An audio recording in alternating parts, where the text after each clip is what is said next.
성도 여러분 안녕하십니까? 오늘은 동굴에는 출구가 있다 라는 제목으로 말씀드리겠습니다.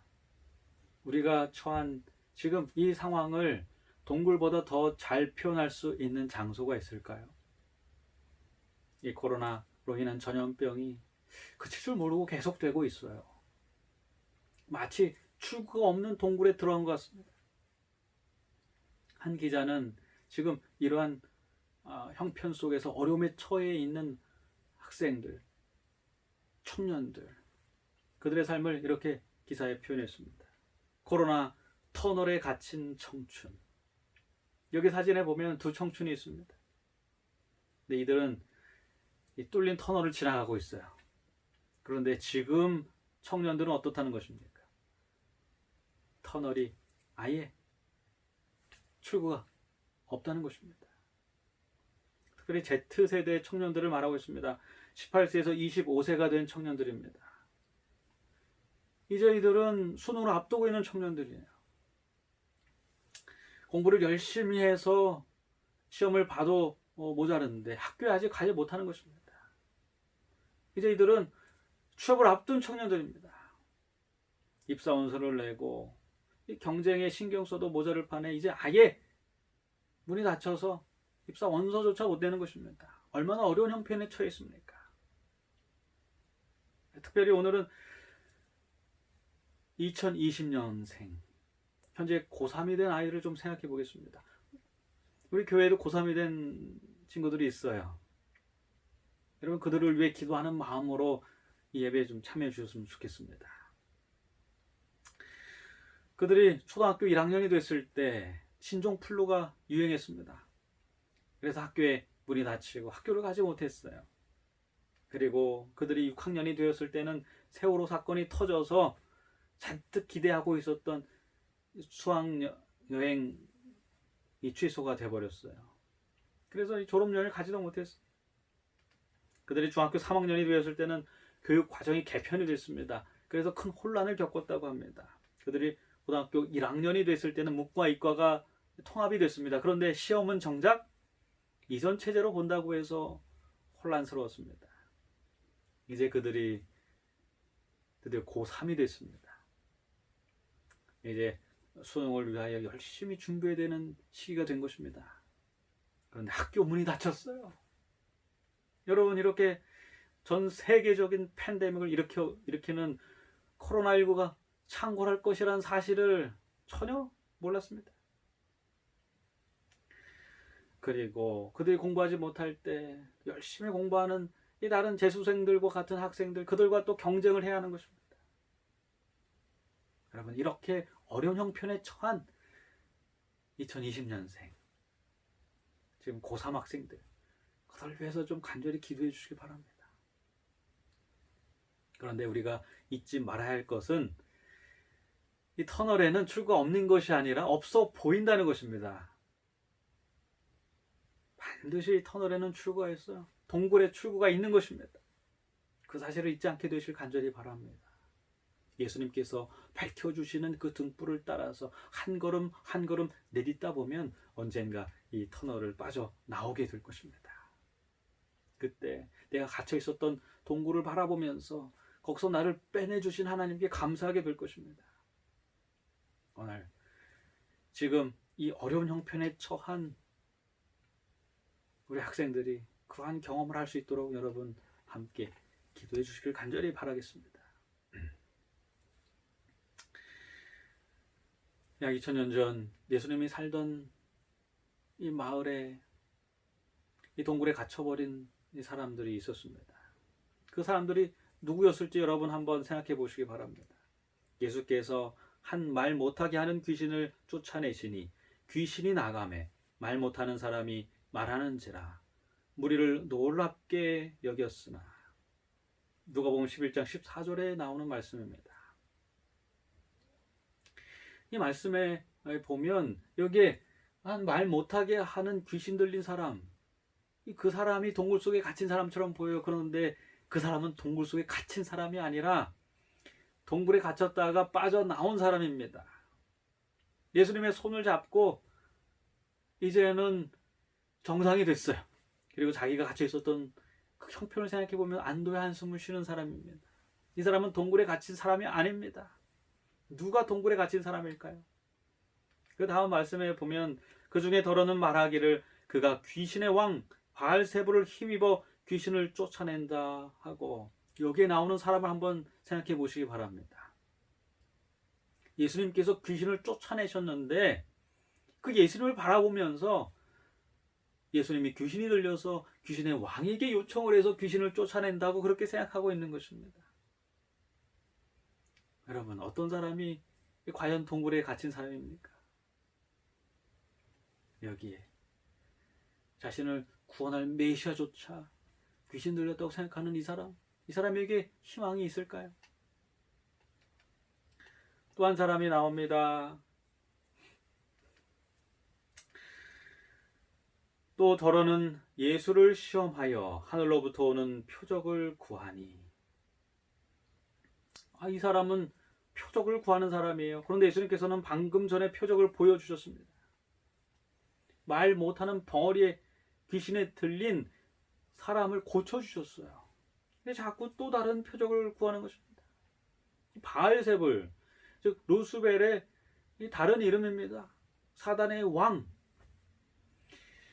그 왕의 힘에 의지해서 귀신을 쫓아냈다고 하는 사람들, 그리고 여기 나오는 것처럼 그런 표적을 보고도 또 보여달라, 아직 부족하다, 또 보여달라고 하는 사람들. 여러분, 이 사람도 동굴에 갇힌 사람이 아닐까요?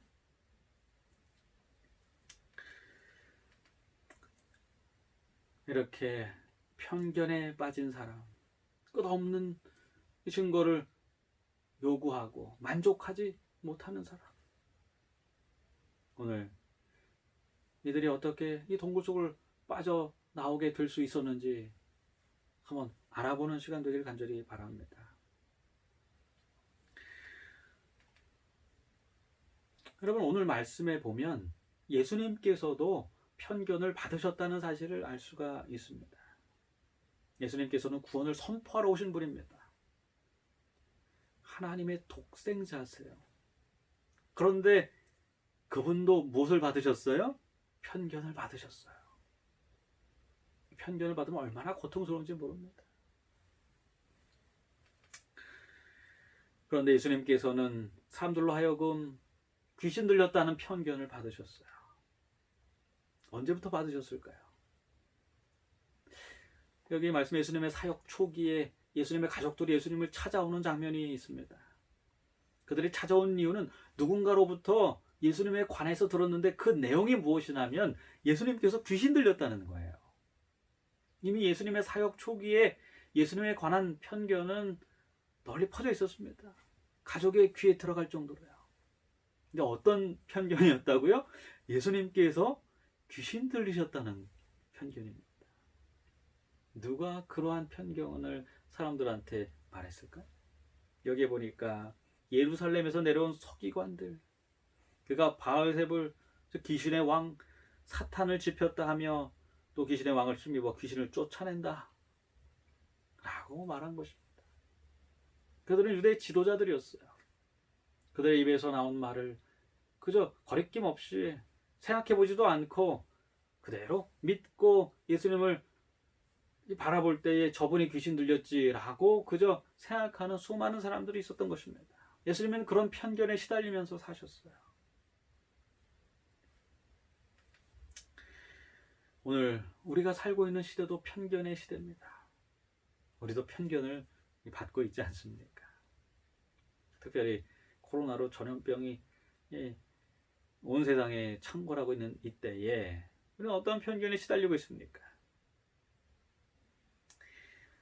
한 중년 남성이 친구와 함께 전철에 탔다고 합니다.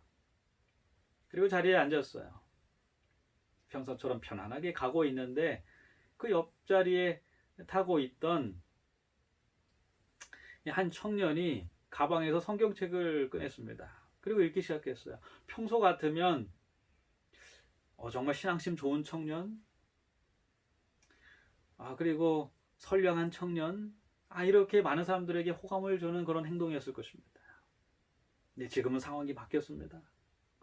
갑자기 옆에 앉아 있었던 그 친구가 벌떡 일어나더니 다른 쪽으로 피해버립니다. 당황했어요. 그리고 그 친구한테 다가가서 말합니다. 아니 왜 갑자기 자리를 옮겼어? 그랬더니 그 친구가요, 뭐라고 말했을까요? 혹시 모르잖아. 혹시 저 친구도 코로나에 걸렸을지 불안해서 일로 왔어. 여러분, 성경책하고 코로나하고 무슨 상관이 있습니까? 그런데 지금은 어떤 시대예요? 편견의 시대입니다. 성경책만 봐도 도망가는 시대가 된 것입니다. 얼마나 당황스러운지는 모르겠어요. 어쩌다가 기독교가 이렇게 됐는지 모르겠어요. 물론 일부 잘못된 생각을 갖고 있는 사람들이 잘못된 행동을 하는 바람에 그 편견이 시작됐다는 것을 우리가 알고 있습니다.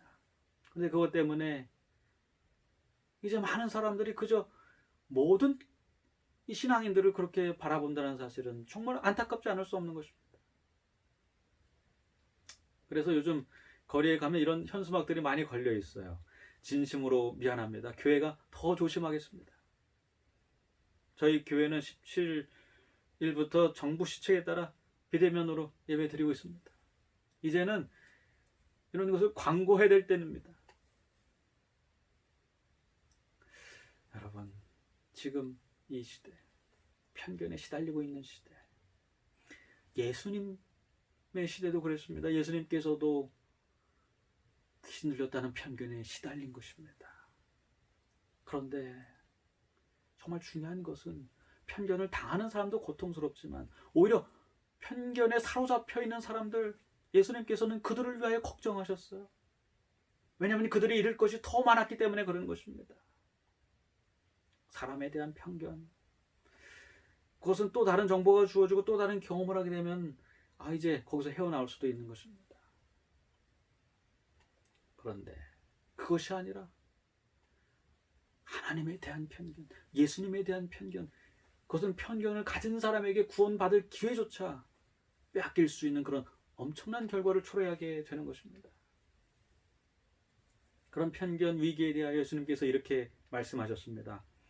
내가 진실로 너희에게 이르노니 사람의 모든 죄와 모든 모독하는 일은 사하심을 얻되 누구든지 성령을 모독하는 자는 영원히 사하심을 얻지 못하고 영원한 죄가 되느니라 하시니 이는 그들이 말하기를 더러운 귀신이 들렸다 함이로라. 그들이 지금 귀신 들렸다고 하는 그 대상이 예수님이었어요.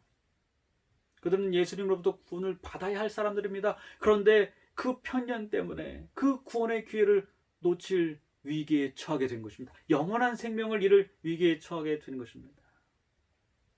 여러분, 우리가 꼭 기억해야 됩니다. 어떤 교회는 편견을 당하는 사람이 아니라 편견에 사로잡힌 사람이 더 위험할 수 있다는 사실을요. 여기 한 사람이 낙하산을 타고 떨어지고 있습니다. 낙하산을 타는 사람을 보호해 줍니다. 그런데 토론토의 한 남성이 노르망디 상륙작전 75주년을 기념하기 위해 이 복원된 더글라스 C 471라는 비행기를 타고 창공을 날고 있었어요. 그리고 많은 관중이 보는 가운데 거기에서 이제 뛰어내렸습니다. 세계 2차 세계대전을 기념해서 군인들의 그 훈련을 이제 기념해서 이런 일을 진행하게 된 것입니다. 떨어지면서 낙하산을 폈습니다. 그런데 이 사진에 보는 것처럼 낙하산이 펴지질 않았어요. 그럼 어떻게 됩니까? 그냥 떨어져 죽으면 안 되죠. 그때를 위하여 보조 낙하산이 있는 것입니다. 보조 낙하산을 당겼습니다. 그런데 한번 보세요. 보조 낙하산도 다 펴지지 못했어요. 여러분, 이 사람 어떻게 됐을까요? 다행히도 보조 낙하산이 반은 펴져서 그저 약간 다치는 것으로 끝났다고 합니다. 정말 다행이지 않습니까? 여러분, 우리가 보조 낙하산이라고 말하면서 어쩌면 이 보조 낙하산은 별로 중요하지 않은 낙하산이라고 생각할 수가 있어요. 그런데 그것이 아닙니다. 보조 낙하산은 보조 낙하산이 아니라 생명 낙하산입니다. 어쩌면 주 낙하산보다 더 관수를 잘하고 관리를 잘해야 될 나의 생명이 달려있는 낙하산이 바로 이 보조 낙하산인지 모르겠어요. 오늘 많은 사람들이 이 기독교를 그저 보조 낙하산이라고 생각을 합니다. 주 낙하산은 잘 관리를 해야 됩니다.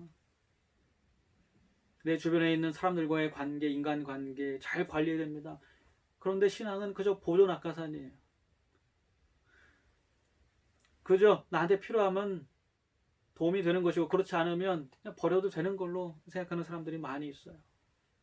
그리고 특별히 지금처럼 기독교에 대한 편견이 심해질 때는 그저 멀리해야 될 나의 유익이 되지 않을 것 같기 때문에 그저 치워버려야 할 그럴 대상으로 생각하는지 모르겠어요. 그런데 보조 낙하산이 보조 낙하산이 아니라 생명 낙하산인 것처럼 우리가 갖고 있는 이 신앙도 우리의 생명을 위기 때 구해줄 여러분 가장 우리에게 소중한 그런 우리에게 구원을 주는 것이 신앙이 아닙니까? 왜냐하면 그것은 하나님과의 관계이기 때문에 그렇습니다. 우리가 가장 큰 위기에 처했을 때 우리를 구해주는 것은 다른 관계가 아닙니다. 하나님과의 관계인 것입니다. 그것에 올바로 서 있을 때 우리는 빛을 발견하고 출구가 없을 것 같은 그 동굴에서 탈출할 수가 있는 것입니다. 그래서 이제는 여러분 어떻게 하시겠습니까? 그럼 사실은 이 군인들이요, 주 낙하산도 중요하지만 보조 낙하산을 더 정비를 잘해야 하는 것입니다. 여러분 우리에게 모든 관계가 다 중요하지만 하나님과 나와의 관계, 그 관계를 이럴 때일수록 더 세밀하게 점검해 보지 않겠습니까? 왜냐하면 그것은 우리의 영원한 생명이 달려있기 때문에 그런 것입니다. 마지막 시대로 이제 점차 갈수록 더 많은 시련과 더 많은 어려움이 찾아올 것입니다. 그때 우리를 구해주는 것은 다른 것이 아닙니다. 많은 사람들이 그저 보조 낙하산이라고 생각한 하나님과의 관계 그 신앙, 그것이 우리의 생명을 구하는 생명줄이라는 사실 여러분 잊지 않고 이럴 때일수록 더 그 생명줄을 더 관리하고 그리고 많은 사람들이 이 편견에 사로잡혀 있는 그 편견에서 벗어날 수 있도록 기도해야 할 것입니다. 두 번째로 이 끝없는 증거를 요구하며 의심에 빠져 있었던 사람들이 있어요. 그들도 동굴에 갇힌 사람들입니다. 예수님께서는 그 전에 이미 여러 기적을 보여주셨어요. 오병이어의 기적, 변고침 죄사함의 기적, 나사로의 부활 등 여러 가지 기적을 보여주셨습니다. 여러분 이런 것들은 다 예수님께서 메시아 되심과 그리고 예수님께서 이 땅에 희년을 선포하실 것과 그리고 승리하실 것임을 다 알려주는 그러한 예수님을 증거하는 마땅히 예수님께서 베푸셔야 될 기적들이었습니다.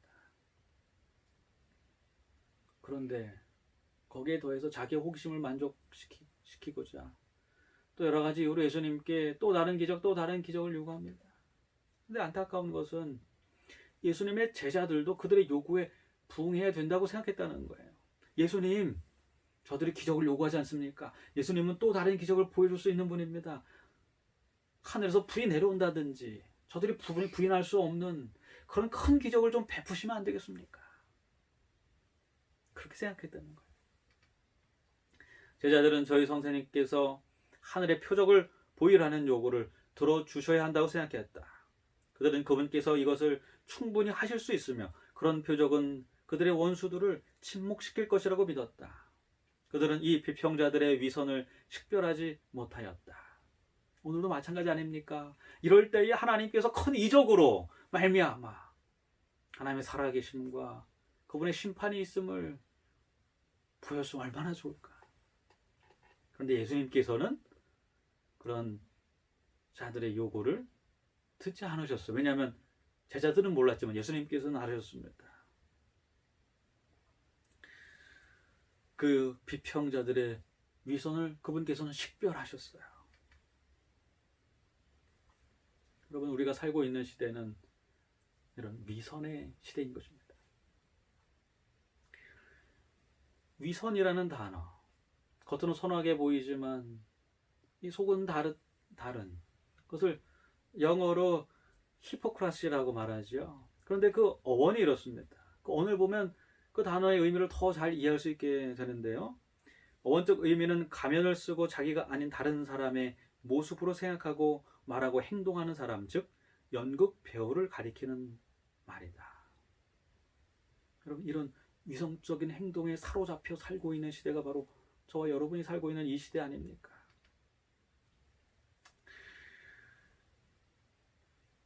예수님께 표적을 요구한 사람들도 이런 위선에 사로잡혀 있었어요. 그들은 예수님께 끊임없이 표적을 요구했지만 진실로 회개하지 않은 것입니다. 그런 데는 전혀 관심이 없었어요. 예수님은 그들의 위선을 간파하십니다. 그들은 뒤에서 예수님을 죽일 생각을 하고 있었어요. 바리새인들이 나가서 곧 헤롯 왕과 함께 어떻게 하여 예수를 죽일까 의논하니라. 대제사장들과 서기관들이 예수를 흉계로 잡아 죽일 방도를 구하며 이르되 밀란이 날까오니 명제는 하지 말자 하더라. 여기에 그 당시에 유대 지도자들이었던 여러 분파들이 나옵니다. 사두개인들, 대제사장들은 대부분 사두개인들이었어요. 그 다음에 바리새인, 서기관, 헤롯 왕. 이들은 평소에는 서로 적수관계였습니다. 그러나 자신들의 이익을 위해서는 뭉칩니다. 이들이 오늘 뭉친 이유는 무엇입니까? 겉으로는 예수님께 가서 표적을 보여주면 믿을 수 있다고 말하면서도 뒤에서는 그분을 죽이려고 경쟁 관계에 있던 적으로 있던 자들까지 같이 뭉쳐서 예수님을 죽이려고 하는 것입니다. 그들의 이익을 위하여 그리스도를 죽음에 이르게 한 자들. 여러분, 예수님께서는 이들을 위선자라고 하셨어요. 위선자들, 양심의 가책을 느끼지 않고 자신의 이익적 목적만 생각하며 사는 사람들인 것입니다. 그런데 요즘 이 심리학은 이런 자들을 이 특별한 부류로 정의하고 있어요. 소시오패스라는 용어로 정의하고 있는 것입니다. 소시오패스는 자신의 성공을 위해서는 수단과 방법을 가리지 않고 나쁜 짓을 저지르며 이에 대하여 전혀 양심의 가책을 느끼지 않는 사람들 말하는 것입니다. 물론 우리가 어떤 특정한 사람들을 소시오패스라고 이렇게 단정지어서 말하지는 못할 것입니다. 그것은 참 조심스러운 일이에요. 그러나 분명 그러한 사람들이 있고 점점 많아지는 것입니다. 예수님의 제자들은 그것을 식별하지 못했어요. 그리고 그들의 욕을 예수님께서 들어주셔야 한다고 생각했습니다. 그러나 예수님은 그렇게 생각하지 않으셨어요. 그들이 위선자임을 분명하게 식별하신 것입니다. 소시오패스의 특징이 이렇습니다. 수없이 거짓말을 하며 양심의 가책을 느끼지 않습니다. 그리고 이 자신의 욕구가 최고라고 생각해요. 어떻게 해서든지 성욕과 식욕과 승부욕을 만족시켜야 하는 것입니다. 목적 달성을 위해 사람을 도구처럼 사랑합니다. 위험하거나 충동적인 일, 거기에 다른 사람이 희생을 당한다 할지라도 그 일을 즐기는 것입니다.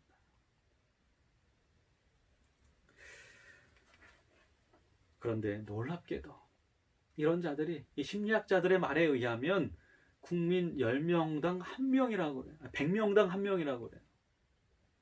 100명당 1명. 얼마나 많은 예수님께서 질책하신 그런 태도를 갖고 있는 사람들이 이 시대를 살아가는지 모릅니다.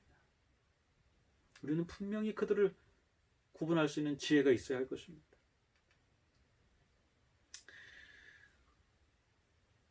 성경에 디모데전서 4장 1절 2절에도 분명히 그들에 대해 이렇게 말하고 있습니다. 그러나 성령이 밝히 말씀하시기를 후일에 어떤 사람이 믿음에서 떠나 미혹하는 영과 귀신의 가르침을 따르리라 하셨으니 자기 양심이 화인을 맞아서 외식함으로 거짓말하는 자들이라. 분명히 마지막 시대에 양심에 화인 맞은 자들이 있는 것입니다. 그들은 자기의 이익과 자기의 목적을 위하여 무엇이든지 자신의 도구로 삼는 사람들이, 성경은 그런 사람들 양심에 화인 맞았다고 하지 않았습니까? 그런데 놀랍게도 이들을 위하여 예수님께서는 한 가지 표적, 그것을 그들에게 보여주었다고 말하고 있는 것입니다. 다른 표적은 전혀 소용이 없어요. 그러나 예수님께서는 그들을 위해 한 가지 표적을 보여주셨는데 그것이 바로 요나의 표적입니다. 요나의 표적이 무엇입니까? 요나가 예수님의 명령에 반대해서 다시스로 도망갔어요. 그런데 예수님께서는 큰 물고기를 준비하셨습니다. 그리고 다시 니느웨로 인도하셨어요. 요나가 이 물고기 뱃속에서 며칠 있었습니까? 3일을 있었어요. 컴컴한 이 뱃속에서 그가 죽다가 다시 살아난 것입니다. 3일 후에 그가 다시 살아나서 물고기 뱃속에서 나와서 니느웨로 갔습니다. 그리고 거기에 서서 이제는 전해야 하는 것입니다. 무엇을 전합니까? 이렇게 해서라도 하나님께서 너희들이 회개에 이르기를 원하신다. 너희들에게 심판이 다가왔다. 그 소식을 전했을 때 니느웨 사람들이 어떻게 했습니까? 그들은 양심도 없이 정말로 그렇게 살아가던 사람들이었어요. 그렇게 소시오패스처럼 정말로 타락한 사람들이었어요. 그런데 그들이 어떻게 했어요? 회개하는 것입니다. 이런 우리를 멸망에 처하게 두지 않으시고 선지자를 통해서 경고하시는 하나님의 사랑에 그들이 감동하고 그들의 양심이 깨어나기 시작했어요. 그리고 그들은 결국 멸망을 피할 수 있었습니다. 오늘 이 시대를 살아가는 수많은 위선자들, 양심을 저버린 사람들을 위하여 예수님께서 한 가지 일을 행하셨는데 그것이 그분께서 하실 수 있는 어쩌면 유일한 그들을 위한 길이었습니다. 그것은 그분께서 십자가에 달리시는 길이었어요. 이렇게 동굴처럼 우리의 마음속에 있는 이 편견과 위선은 우리를 어두침침한 감옥 속에 가둡니다. 그들을 위해 예수님께서는 십자가의 두 팔을 펼치시고 피를 흘리셨습니다. 그들은 그들의 이익과 목적을 위하여 다른 사람들의 어깨 위에 십자가를 지웠습니다.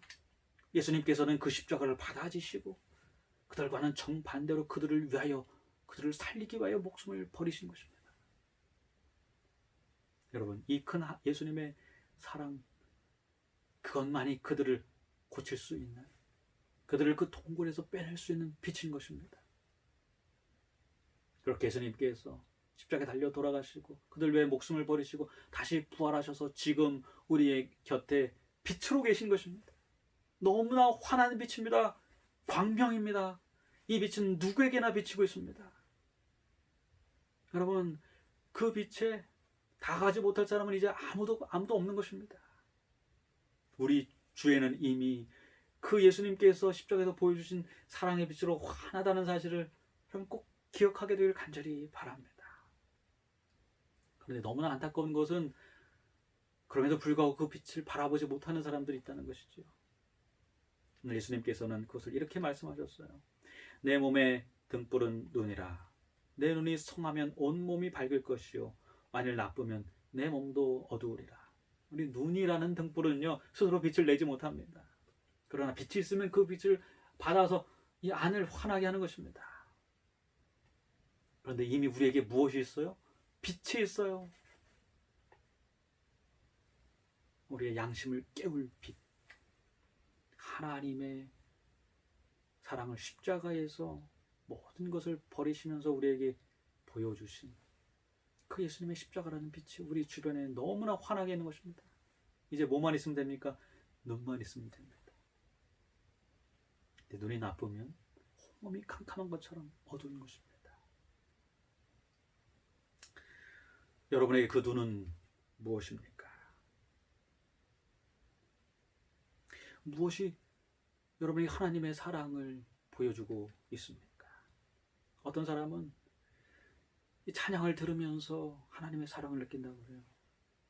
그 찬양의 노래소리, 다른 것으로부터는 별로 감동이 없는데 하나님을 찬양하는 그 음악을 들을 때 마음에 예수님을 모시게 된다는 사람이 있어요. 여러분, 그 빛들을 우리가 모아야 하는 것입니다. 어떤 사람은 하나님께서 창조해 주신 천연계를 바라보면서 그 아름다움에 감동한다고 그래요. 하나님의 사랑을 느낀다고 그래요. 여러분, 우리는 그 빛들을 자꾸 모아야 하는 것입니다. 사람마다 다를 수 있습니다. 어떤 사람은 말씀을 읽고 기도하면서 하나님의 사랑을 강하게 느끼는 분들이 있어요. 밝은 눈을 가졌습니다. 그러나 거기에 멈춰서는 안 되는 것입니다. 더 밝은 눈을 가져야 하는 것입니다. 우리는 그 빛들을 하나하나 남김없이 다 모아야 하는 것입니다. 그래서 이제 예수님께서 십자가에서 보여주신 광명한 빛으로 나가야 하는 것입니다. 여러분, 그 빛에 이를 때까지 멈추지 않게 되시기를 간절히 바랍니다. 그런데 놀라운 것은 우리도 다른 사람에게 눈이 될 수 있다는 것이죠. 우리가 불신자들에게 보이는 친절함과 미소, 그것이 그들에게는 하나님의 사랑을 느낄 수 있는 통로가 될 수 있다는 것입니다. 그것이 그들의 눈이 될 수 있어요. 여러분, 우리 주변에 편견에 사로잡혀서 그리스도마저 거부할 위기에 있는 많은 사람들이 있습니다. 이럴 때일수록 그들에게 친절한 미소를 보내보시기 바랍니다. 이럴 때일수록 그들에게 그리스도인의 참된 봉사를 실천해 보시게 되기를 바랍니다. 그것이 눈이 되어 그들에게 이 편견을 꿰고 그들 위선을 깨고 다시금 그들이 그 동굴에서 빠져나올 수 있는 그런 계기가 된다는 사실을 잊지 않게 되시길 간절히 바랍니다. 오늘 이 자리에 말씀을 듣고 있는 저와 여러분, 우리를 하나님의 사랑으로 이끌 빛은 무엇입니까? 오늘 그것을 반드시 찾아야 하는 것입니다. 그리고 그것을 모아야 하는 것입니다. 그렇게 더욱더 밝은 곳으로 나아가서 드디어 동굴에 갇혀있는 것이 아니라 동굴에서 나와 밝은 빛을 바라보고 밝은 빛 가운데 사는 그런 축복받은 성도들 다 되시길 바라면서 오늘 말씀을 마치겠습니다.